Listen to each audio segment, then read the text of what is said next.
muchas de estas señoras pues afirman que incluso pues se han llevado uno que otro susto y afirman que es pues el fantasma de Mixcoac, de Valentín, impidiendo Y algunos creen que los participantes de estos rituales invocaron a deidades prehispánicas. En septiembre siempre tiembla, amigo.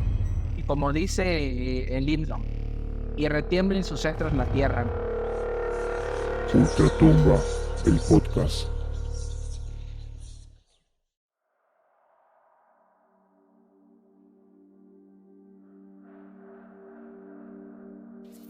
Hola, ¿qué tal, amigos? Bienvenidos a un capítulo más. Como siempre, todas las noches tengo el gusto de presentar a mi querido amigo Brian.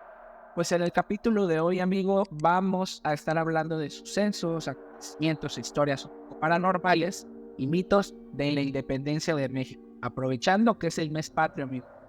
Hola amigo, buenas noches a todos allá en casita, a todos los que nos escuchan. Y pues sí, como dices, es un mes muy especial para todos los mexicanos y por eso elegimos este tema, ¿no?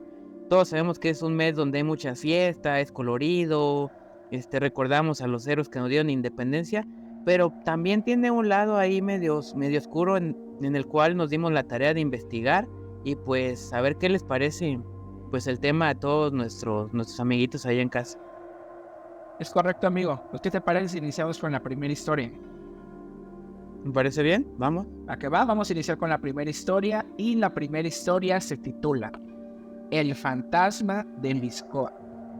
Dice así: el fantasma de Mixcoac, Valentín Gómez Farias, fue un expresidente de México, político que ayudó y combatió a los españoles en la independencia de México. Él tenía, o más bien era un fiel creyente que decía que la iglesia era un cáncer para la prosperidad y el progreso del pueblo. Esto le trajo un problema, porque era considerado como una blasfemia ante la iglesia. Valentín prohibía a su mujer profesar su fe, e incluso se hablaba que dejó ordenado no tener ningún tipo de ritual religioso al morir. Cuando murió, fue enterrado en el patio de su casa y maldecido por los clérigos de aquella época. La leyenda cuenta que en Mixcoac se escucha a una mujer rezar por el descanso de su esposo, mientras algunos otros dicen que han visto al fantasma de Valentín e incluso escuchan rodar su carruaje por las calles, vigilando que nadie eleve una plegaria por su descanso eterno. ¿Cómo ves, amigo? Ok, me parece muy interesante. La verdad, yo había escuchado algo así del tema de este expresidente que era Valentín Gómez Farias, que precisamente ahí en Mixcoac, pues es un tema muy conocido. No sé si por ahí alguna personita de Mixcoac nos esté escuchando y nos pueda pues aportar algún extra a esta historia. Pero hay algo que me llama mucho la atención. Dicen que muchas señoras que creen, ¿no? Que son religiosas, precisamente llegan hasta donde está hay una estatua ahí en el parque creo que de Mixcoac de Valentín. Llegan y llegan a rezar, llegan a dejar pues veladoras, llegan a rezar rosarios. Y algo que me llama mucho la atención es que dicen que, pues ya ves que la historia dice que Valentín siempre está velando o checando que nadie pues rece por su descanso. Muchas de estas señoras pues afirman que incluso pues se han llevado uno que otro susto y afirman que es pues el fantasma de Mixcoac, de Valentín, impidiendo que lleguen a hacer pues sus oraciones por él. Es correcto, amigo. Y como detalle, hay que recalcar que Valentín era conocido por su carácter austero y su estilo de vida sencillo, a pesar de que pues tuvo un cargo importante político. Igual cabe mencionar que en la casa en donde fue enterrado Valentín, hoy en día es un lugar de interés histórico y se dice que en ciertas noches se escuchan sus ecos del pasado. Ah, mira, eso la verdad que es muy interesante lo que mencionas. Incluso pues también mencionar que el carácter de Valentín era como que muy así tosco, no era muy cerrado. Incluso hay algunos textos de historia que hablan que él perteneció a una congregación de masones. Él pertenecía a eso y por lo mismo no profesaba la fe que era la católica ahí en ese momento, e incluso le prohibía a su esposa, pues ella sí creía en esa religión, pero le prohibía profesarla, por lo mismo de que él no creía en eso. Incluso como tú mencionas, él decía que la iglesia era un método nada más, o un modo para quitarle dinero a los que menos tenían. En vez de ayudarlos, les quitaba. Exactamente, amigos, por eso los clérigos de esa época estaban muy molestos con las ideas que Gómez Farías tenía, ¿no? Por lo mismo, pues decidieron realizar ceremonias religiosas de tipo exorcismo en el lugar en donde él fue enterrado, porque era bastante despreciado por ese grupo de personas, ¿no? Y pues es importante que la maldición como tal atribuida a Valentín supuestamente incluida un llamado a la justicia divina contra quienes osaran profanar su tumba. Sí, y como te di, y pues aquí lo interesante es pues que tiene que ver con la independencia pues de México, ¿no? Viene conectado, fue un expresidente que estuvo en esa época más o menos, y pues por ahí está, que se haya vuelto una leyenda pues en ese lugar que es Mixcoac, pues la verdad es de llamar la atención. Sí, amigo, es correcto. Pues será recordado como un personaje enigmático, ¿no? Y controvertido en su forma de pensar y su forma de actuar. Pues es una buena historia para recordar la independencia de México. Sí, en efecto. ¿Y qué te parece si pasamos al siguiente mito de la independencia, que yo voy a tener el placer pues de platicarles? Va que va, amigo. Ese se titula Los rituales de la independencia.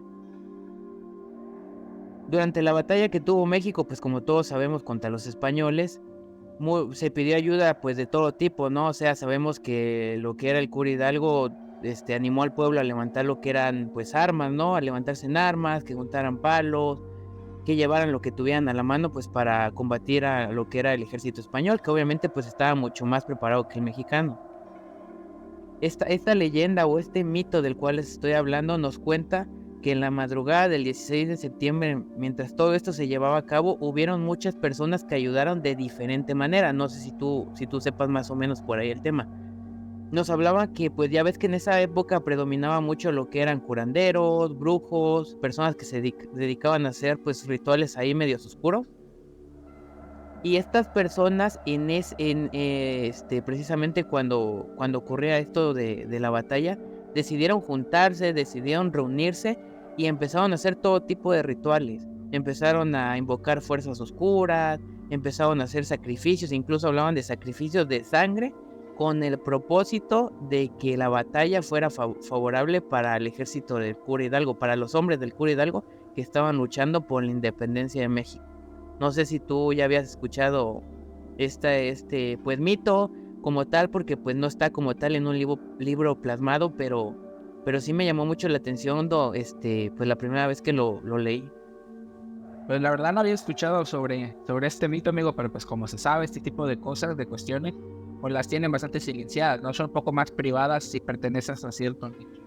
Y pues sí, como bien lo dices, amigo, los rituales que realizaban pues eran rituales oscuros, que eran realizados durante la batalla de México. Esto que involucraba, pues involucraban prácticas ancestrales, algún tipo de simbolismo oculto, todo con la intención de poder buscar una influencia en los destinos que tenían estas historias, ¿no?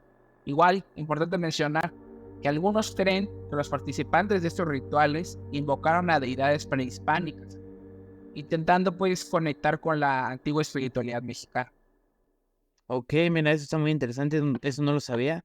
Y pues sí, como tú dices, no, esto no lo vas a encontrar en un libro de historia o en un libro pues de que te hable de la independencia de México, pero sí lo encontramos por ahí en un texto que la verdad pues me llamó mucho la atención. De hecho, habían bastantes comentarios de muchas personas que afirmaban que pues historiadores o hay personas que se dedican un poquito más a eso, ¿no? Que todo este tipo de rituales antes en esa época era muy común.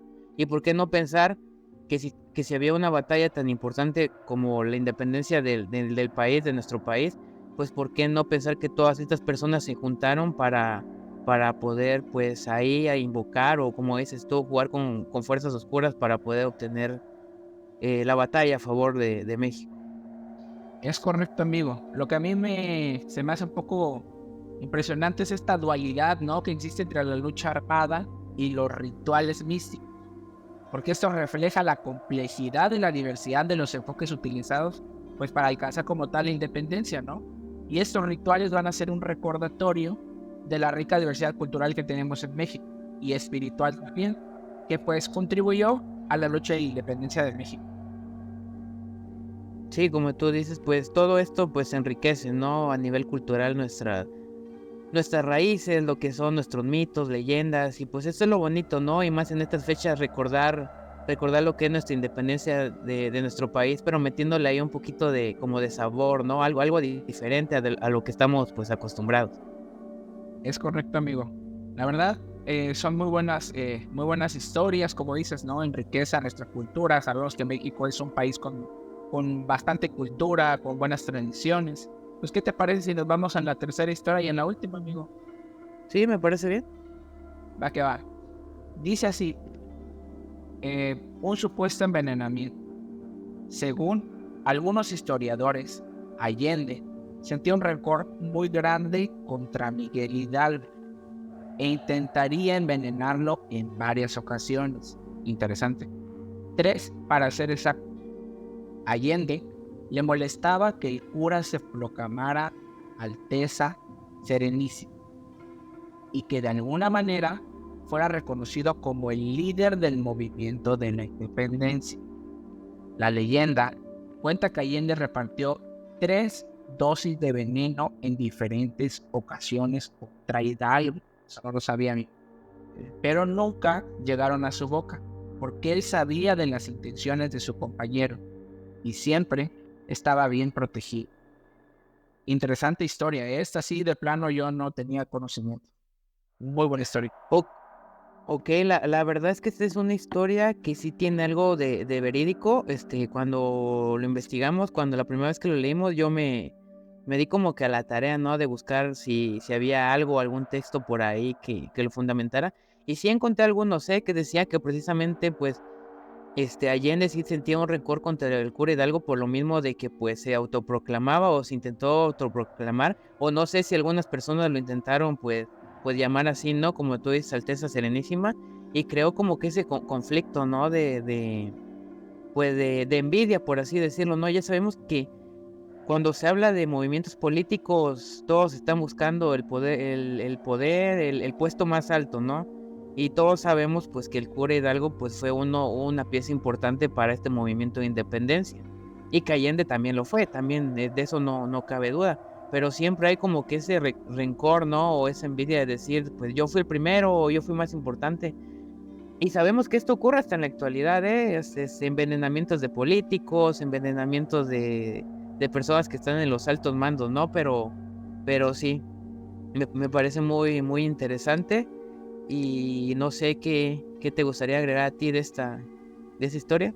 Pues justamente como lo dices, amigo, pues estos intentos de envenenamiento que intentaron ocurrir, pues arrojan una luz sobre la intriga y la rivalidad que a menudo, como bien lo dices, ¿no? Se oculta detrás de estos líderes históricos.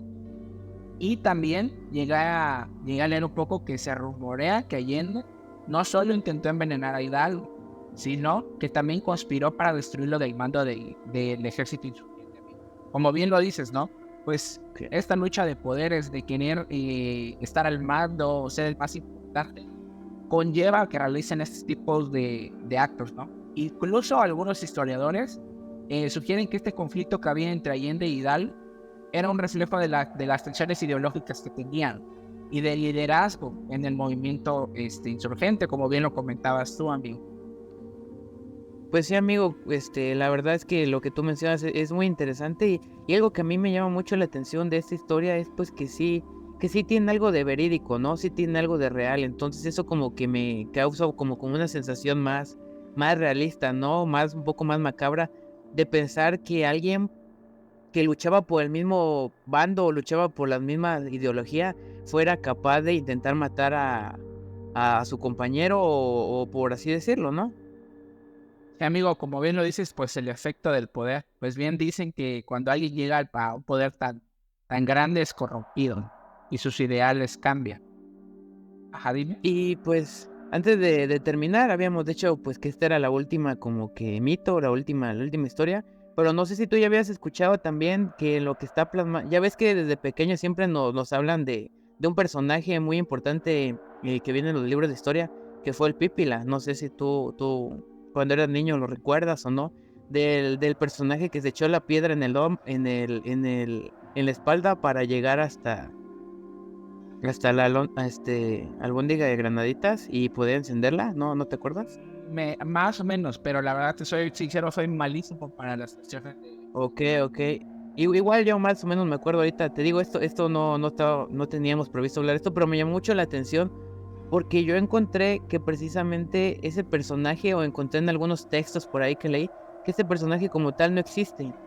Es una representación que habla, que refleja todo el pueblo que colaboró o luchó por esa batalla, reflejado en ese personaje. O sea, personas que no aparecen su nombre o que no son reconocidas y pertenecieron a la batalla y dieron su vida por la independencia del país, son reflejadas en ese personaje. O sea, fue como que un homenaje, un honor a todas esas personas que murieron por el país a luchar contra los españoles. Entonces se creó este personaje como, por así decirlo, como un homenaje, pues vaya, ajá. Pero como tal, muchos textos hablan que el personaje como tal no existió. O sea, que es un homenaje nada más. Ok, interesante comentario. Pues sí, es como una forma de, no sé, enaltecer los actos que realizaron estas personas. Crear como, pues lo comparo mucho a la película de los Juegos del Hambre, el Saco, la representación de la rebelión. Pues tenían a una persona que lo representaba, tal vez podría ser el caso muy parecido. Sí. Y la verdad es que si tú agarras un libro de historia y lo lees, pues el personaje, pues esta representación que hicieron, pues te habla de una persona con mucho valor para hacer lo que hizo, ¿no? De echarse una espalda en la piedra, de caminar con ella para evitar que le dispararan y llegar hasta su objetivo, ¿no? Que era llegar hasta donde estaban los españoles para poder, pues hacer que se detuviera. Pues ellos estaban disparando desde arriba, ¿no? Entonces, pues sí fue es muy heroico este personaje, pero en realidad lo que intentaron de reflejar con este personaje, como te digo, pues es un homenaje a todos los que murieron en la independencia del país. Es correcto, amigo. La verdad, muy buena historia y muy buen dato el que arrojaste al final. Pues bueno, amigo, este sería prácticamente el cierre del podcast. Entonces, ¿tienes algo más que agregar o ya nos despedimos?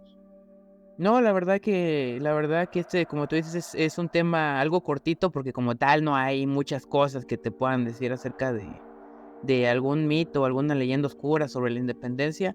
Y por qué no invitar a nuestros amigos que si conocen alguna leyenda, algún dato por ahí medio, vamos a decir, oscuro sobre la independencia del país, pues que nos lo dejen en nuestros comentarios, ¿no? O que nos lo manden a nuestro correo, que por ahí es donde más nos llega. Es correcto, amigo. Y pues no me queda nada más que agradecerte a ti que nos estás escuchando y nos estás viendo por YouTube. Agradecerte a ti, amigo, por esta charla que tuvimos. Y como dato interesante del mes, algo que sí me pone un poquito a pensar es que en septiembre siempre tiembla, amigo.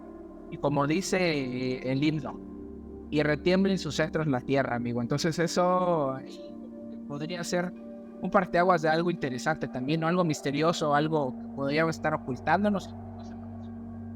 Sí, ese es otro buen dato, ¿no? Viene en el himno y por lo regular ya se encariñó con este mes, entonces pues esperemos que no pase, esperemos que sean unas bonitas fiestas patrias para todos y pues que viva México, amigo. Fue una noche bastante interesante y pues nos estamos despidiendo. Y recuerden, amigos, que pues este es Ultratumba y que nunca Estamos solos.